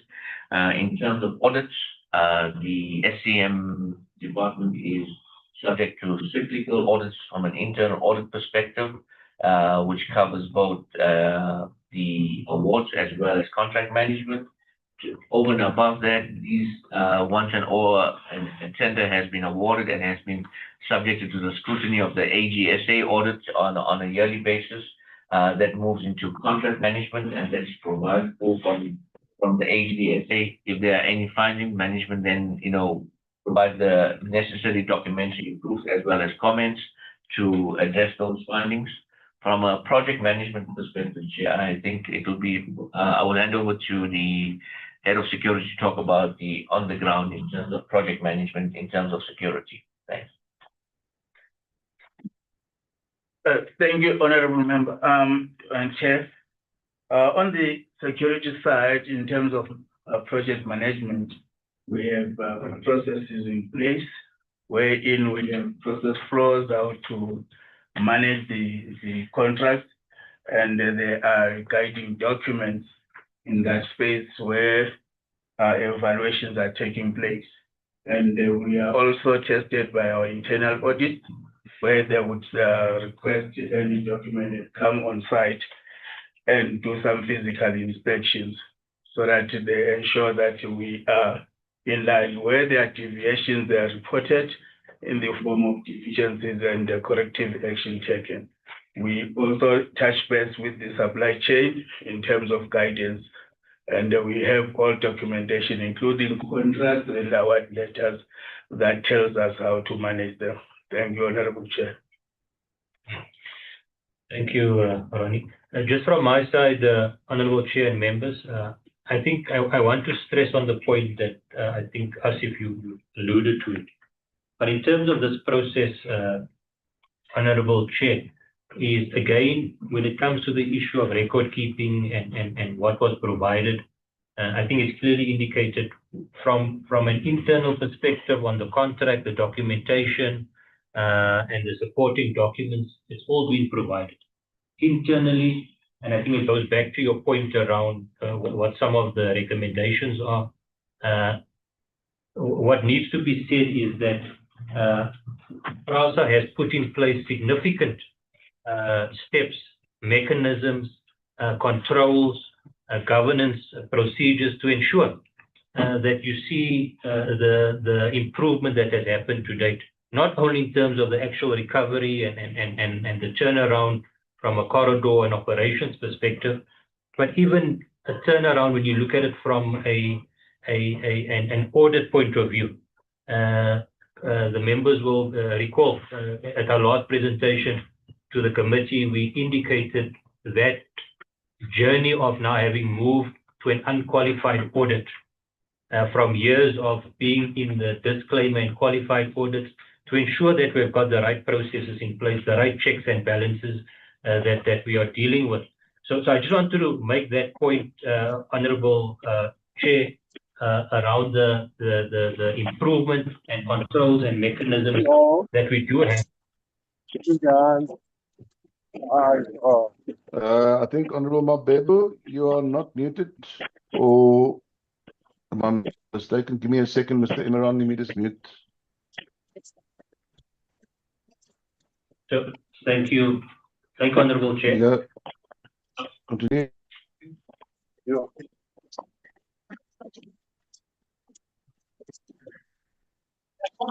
So there's a person on the line. Yeah, there's a person online, Mabuyela. That's not a committee member. Can I ask the administration to mute that person? There we go. Thank you very much. You can now continue. Sorry for the interruption. Please continue, Mr. Imran. Thank you, Honorable Chair. And then your comment around independent contract auditing that happens. I think it was mentioned, but these contracts are audited by the AGSA on an annual basis. So the audit of contracts, particularly projects of this nature, it is undertaken by the AGSA as part of an annual audit cycle that we deal with. And then, Chair, as I've mentioned, everything has been provided. Yes, we've indicated what some of the limitations that is there, but I think the point was also made very strongly that there is this parallel investigation that is happening, that PRASA is fully supporting, and one will see that as an important step, as a safeguard in terms of what has come out of this process, but also what is going to come out of that process, so that there is comfort, I think, across the board, particularly as you correctly raise, Honorable Chair, in terms of the role that you are playing. So there are these mechanisms in place that can be dealt with, where you pick up in the recommendations on, and yes, there are a number of recommendations, and Chair, this is where, from a PRASA perspective, we have always been saying, while you see the improvement in various areas, including the controls and governance, it's also about continuous business improvement within the entity. That these things, where there are still areas that we can tighten up and improve, this is about continuously improving as an entity, and these things are taken on board. Yes, where we have some of these things in place, it's about just ensuring that it's firmed up and so forth, Honorable Chair, but it's by no means a reflection that there are no controls, checks and balances and governance that's in place. In fact, it is the opposite, because of what you have seen in the recent years around not only the audit processes, but the actual delivery and achievements that has happened in the last few years, Honorable Chair. So I think, Honorable Chair, that is the response to your questions from myself and the colleagues. Thank you. Thank you, Mr. Imran. Honorable members, there is a point for follow-ups. I see the hand of Honorable Kaunda. Is there a follow-up from you, Honorable Kaunda? Yes, thank you very much, Chair. As we have entered the Women's Month, let's wish the Minister and the Board Chair all the best as women who are leading the department and the entity, but also wishing Banyana all the best in tonight's game. Chair, the follow-up is only one. His Excellency, the President of the Republic, in many platforms during the presentation of his State of the Nation address, he has made emphasis on the strides that the government is putting to root out corruption. Part of those strides is conducting lifestyle audit. So my direct question, has the entity conducted lifestyle audit for senior managers, especially for SCM unit, or is there any intention to do so? The last one is on the experience that the entity have experienced during the engineer who was not the engineer. How often do you conduct the skills audit? Thank you. Thank you, Honorable Kaunda. Honorable members, is there anyone else with a follow-up question? Good. Thank you very much. Over to you, Mr. Imran. Thank you, Honorable Chair. Thank you for those questions, Honorable Kaunda. When it comes to the lifestyle audit, yes, absolutely. All executives have undergone the lifestyle audit. It was undertaken by the SIU within PRASA, and then specifically at the senior management level and even below that, there are certain departments that we go beyond just executive and senior management, like your supply chain management, as an example, where these lifestyle audits are undertaken, and we get the regular report backs that come from the SIU on those aspects. The process started, I think it must have been 2 years ago, with the executives. The reports on each one is then provided in terms of the outcome. Over and above that, Honorable Kawunda, again, starting with the executive management team, as well as the senior management in critical positions, we also undertake and go through the process of getting the necessary security clearances.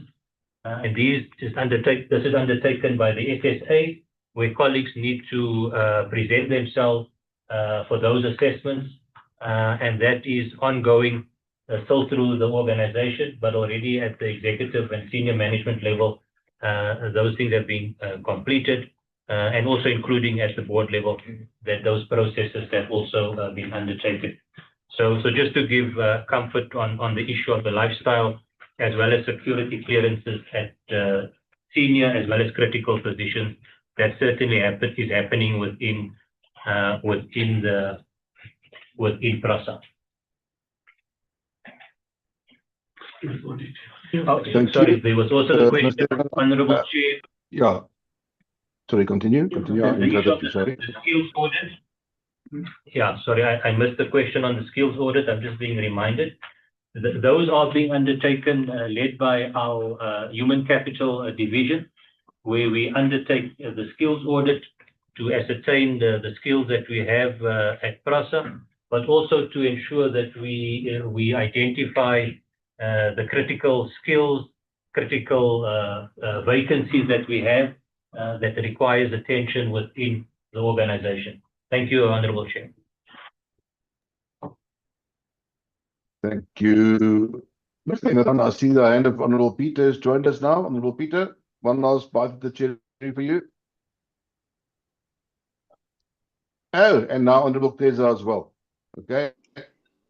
Thank you, Chair. Chair, only one bite. I just want to check from PRASA. Did PRASA vetted all his members in order for PRASA not to work with the criminals? Are all PRASA members vetted? Thank you, Chair. Thank you, Honorable Peter. Honorable Teza.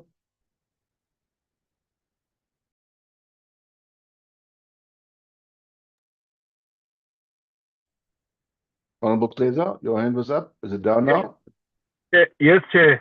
I just wanted to check in tandem with the question that was asked by Honorable Kawunda on skills audit, whether they will answer it coupled with the lifestyle audit, because I think I heard something about it which was not responded to on lifestyle audit. Thank you. Good, thank you very much. Mr. Imran, do you want to handle those two last sets of questions? Thank you. Yes, thank you, Honorable Chair. From Honorable Peter, if I understood his question correctly, he says all members being vetted. I assume he's asking if all employees have been vetted. I assume that is the question. And the issue of the skills audit, I'll come to that in terms of Honorable Teza. But when it comes to the vetting that happens on let's call it onboarding of employees, there is a process that needs to be done in terms of security vetting that is done up front. I will say, Honorable Peter, that there were challenges with that before that we have picked up within the process, that the team has looked at how do we deal with vetting before onboarding, both from a security but also from a HCM process. So that is being done, noting that in the past we had picked up certain challenges around that. When it comes to the issue of the lifestyle audit, as I've mentioned, not all employees undergo a lifestyle audit. As you may be aware, we are approximately 13,000 employees. So where the lifestyle audit was targeted at was at executive management, what we call the senior or general managers, and then specifically drilling down into the supply chain management, as well as our finance departments to look at lifestyle audits within those departments. If I understood Honorable Teza's reference to the lifestyle audit as well as the skills audit, if I understood him correctly, as part of the lifestyle audit, as part of the security clearances being done by SSA, part of that looks at the issue of the qualifications and the skills to ensure that what employees have presented as their qualifications are verified and checked in terms of confirmation as part of that process. So that was done in both the lifestyle audit as well as the security clearance audits, where those aspects were also checked as part of the process. Thank you, Honorable Chair. Thank you. Honorable Peter, I see your hand is still up, but I assume that's a legacy hand. So let me take this opportunity then to thank PRASA and the department for your attendance today. Ms. Nokwe Makamu, as the chair of the board, is there anything you would like to add before I ask Minister Creasy to conclude from your side? Thank you, Honorable Chair. Thank you for the opportunity. Chair, I would just like to thank the committee for the opportunity to engage, but secondly, maybe to give as well assurance to the committee that as a board of control, we take very seriously the matters of PRASA, internal and external, and ensuring that given the fact that PRASA has managed to move in terms of the recovery project, to ensure that from a reputational management perspective as well, Chair, that everything that is done within the realms of the operations of PRASA is always grounded on ethical behavior, and to make sure that there is respect, that this organization functions for the good of the country, for the people of South Africa, and also that it is funded by taxpayers' money, and that needs to be always guarded very jealously. So the Board of Control, Chair, has, how do I put it, has got very serious attention on all these matters. And as these things start to appear, the board immediately also gets involved to ensure that investigations can occur and that there can be learnings from that, and that as well consequence management is also meted out. So I want to give assurance, Chair, to the committee and to our shareholder that as a board of PRASA, this is what we ensure that the duty of care of the organization is carried out diligently. So, Chair, I'd just like to give that comfort to our committee that we are very, very, very pleased to be here and be able to engage and share some of this information. Chair, also, the questions that are asked by committee, they go a long way in assisting us as well in terms of our oversight role, and where there can be areas of improvement.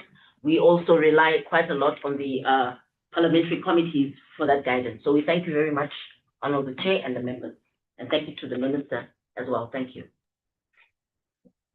Thank you very much, Ms. Nokwe. Minister, anything else from you? Chair, thank you. Thank you to the committee, and thank you also to PRASA and the Board of Control. Chair, I think the chairperson of the Board of Control has said what needs to be said. PRASA is a very important organization. Millions of South Africans are looking forward to PRASA being fully operational and to PRASA being able to play its rightful role in reducing the cost of travel for working people.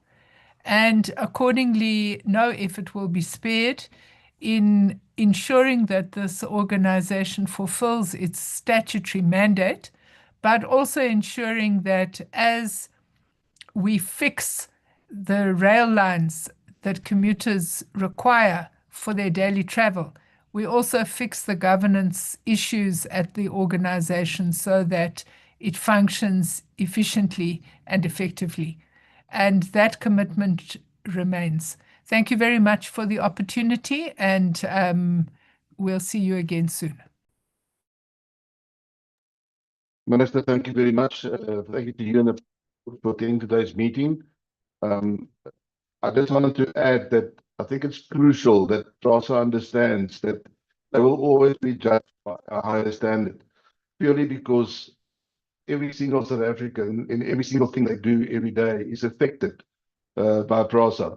Most South Africans at the moment are spending, I think, more than 50% of their monthly income on transport. And PRASA is the one key that could unlock cheaper transport, as you alluded to, Minister. So I think it's really important to understand that South Africans, every single South African, no matter whether you wealthy, middle class, or whether you very, very poor, you are going to rely on PRASA to get from point A to point B. And that's why PRASA is obviously under scrutiny. And as the committee, we will continue with our oversight role and ensure that we try and assist PRASA to get back to where you were in the heydays, where a lot of people didn't need vehicles on our road, but they just took a train. And I think that's the key here. So we need to get our people moving, because when we move people, we always say, when you move people, you move money. So thank you very much, Minister, and thank you to PRASA for your attendance. We will excuse you now, Minister, and PRASA and the Department of Transport. Thank you. We are going to go over to some homework, some administration internally. Mr. Dini, you can just flag the minutes of the previous meeting, please. Our members can just do the adoption of those minutes. Thank you very much. Honourable members, this was the meeting we held on the 23rd of June. It was the meeting where Infrastructure South Africa briefed us on the planning, preparation, financing, and implementation performance of priority infrastructure projects under the National Infrastructure Plan, where we looked at bottlenecks, risks, and required interventions. Let's just look at the attendance, please, Mr. Ntolini. And then the apologies. Thank you.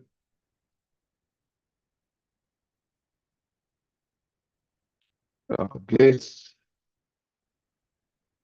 Opening apologies, the proceedings. These minutes have been circulated to you prior to this meeting, so you would have had a chance to peruse them. Thank you very much, Mr. Ntolini.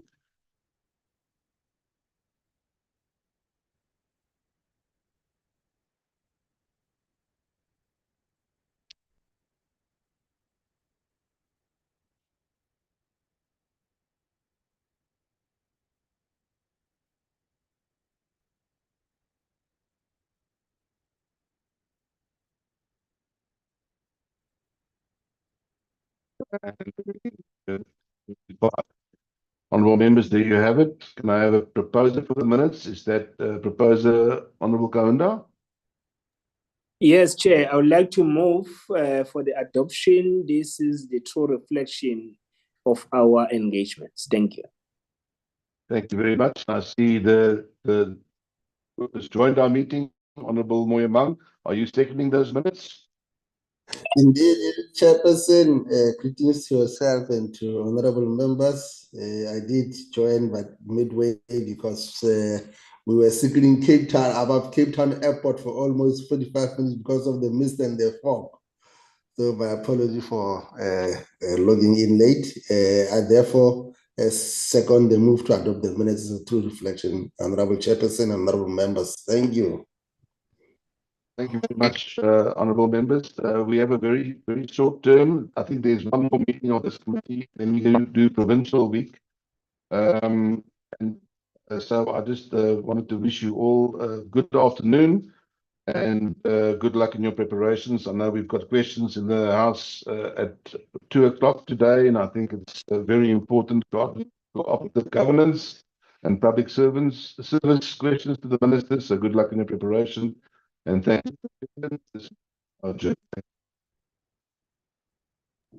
Is the lunch being served?